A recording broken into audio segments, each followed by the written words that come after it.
kenapa kita perlu PCC, Pamekasan Call Care. Saya ini hidup di desa dan setiap saya datang ke beberapa desa, tidak sedikit beberapa orang yang tidak mampu ketika butuh layanan transportasi untuk bisa diantarkan ke pusat kesehatan. Bagi yang tidak mampu itu kadang mulai dari mau ke rumah sakitnya itu sudah berbayar. Bagi yang kendaraannya terbatas di daerah itu, sebagian juga saya melihat dengan mata sendiri dibawa pakai bak terbuka.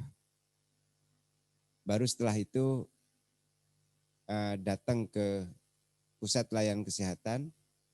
Bagi yang memiliki pemahaman terbatas tentang BPJS, harus ngurus BPJS di saat itu juga. Ini realitas Pak Waldes. Dan kita sering bertemu dengan itu semua. Baru kemudian setelah itu saya berpikir bahwa sebagian dari prioritas utama dari 5 prioritas itu adalah di bidang kesehatan. Kira-kira di samping memperbaiki layanan di puskesmas dan di rumah sakit, langkah apa saja yang perlu kita lakukan untuk memberikan layanan yang excellent, cepat, dan mudah, serta murah kepada masyarakat. Di samping itu juga, sebagian juga yang lain ketika datang ke pusat layanan kesehatan juga merasa underestimate, tidak percaya diri.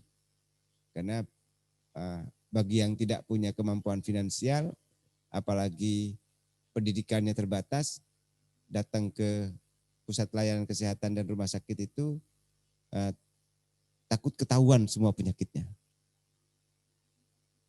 Baru kemudian kita merancang Pamekasan Call Care.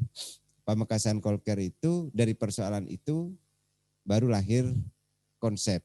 Dari konsep itu lahir model pendekatan yang dilakukan dan disepakati oleh kita menjadi tempat, atau Pamekasan Call Care itu sebelumnya menjadi tempat konsultasi kesehatan gratis dan menjadi alat untuk menjemput masyarakat yang membutuhkan fasilitas transportasi ke pusat kesehatan dan rumah sakit. Itu awalnya. Dari diskusi, kajian, dan beberapa langkah yang kita lakukan, lahirlah konsep Pamekasan Call Care. Kita siapkan nomor telepon yang 2 nomor telepon, 2 jalur nomor telepon, dan di situ ditunggu oleh petugas khusus yang dilatih oleh Dinas Kesehatan. Orang di seluruh kabupaten ini boleh melakukan konsultasi kesehatan, menanyakan tentang bagaimana hidup sehat, bagaimana harus langkah awal tentang keluhan kesehatannya di nomor telepon itu. Berarti nomor telepon itu harus terpublikasi, tersosialisasi masif di seluruh kabupaten. Setelah itu kita buat model publikasi yang agak masif dengan 3 pendekatan. Yang pertama, semua tempat publik kita tempeli nomor telepon dengan bahasa yang membuat orang agak penasaran. Ada istilah pelakor. Itu semata-mata untuk membuat orang memperhatikan itu. Sehingga setelah lihat pelakor tahu nomor teleponnya. Baru kemudian setelah itu di semua rumah.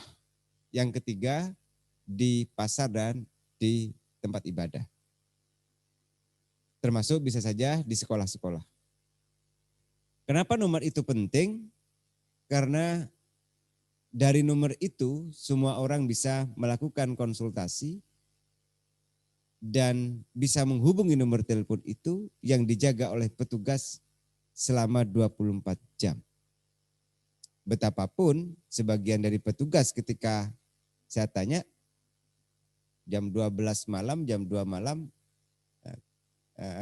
yang telepon sudah berapa orang, apa saja yang diteleponkan, tidak sedikit yang mengatakan hanya mau ngetes. Mau ngetes, Bapak sudah tidur apa belum? Itu sedang tidur, ada bunyi, terus ada bunyi telepon, setelah diangkat mau ngetes, apa benar ini Pamekasan Call Care. Sampai cara menerimanya, misalnya Pamekasan Call Care, apa yang bisa saya bantu? Cak Maduran apa saya bisa abdina bentuk lagi ke ajunan, dan pilihan diksi dan kata-kata yang mempermudah dalam berkomunikasi. Baru dari situ muncul konsekuensi berikutnya. Konsekuensinya kalau kita ini mau antar jemput, memberikan kemudahan kepada masyarakat untuk bisa terfasilitasi dengan secara gratis, kita butuh mobil di semua desa-desa.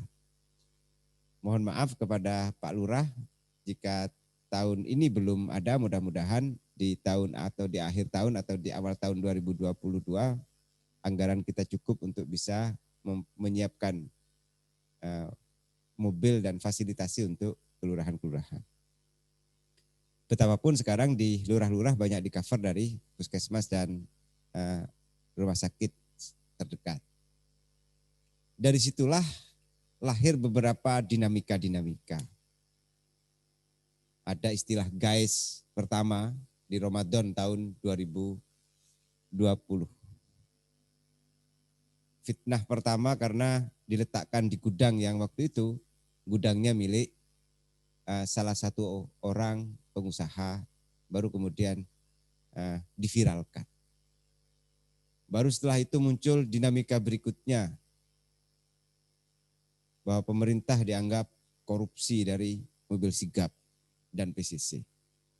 Di sisi yang lain, PCC ini mendapatkan penghargaan dari banyak kalangan.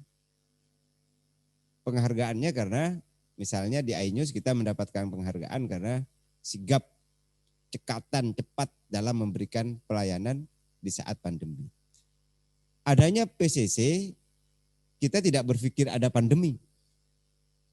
Bahwa ada Pamekasan Call Care itu di 2018-19 kita rancang, terus kemudian ada pandemi di 2020 masuk ke Indonesia. Bertepatan dengan itu ya Pamekasan akhirnya yang paling siap untuk itu karena ada Pamekasan Call Care.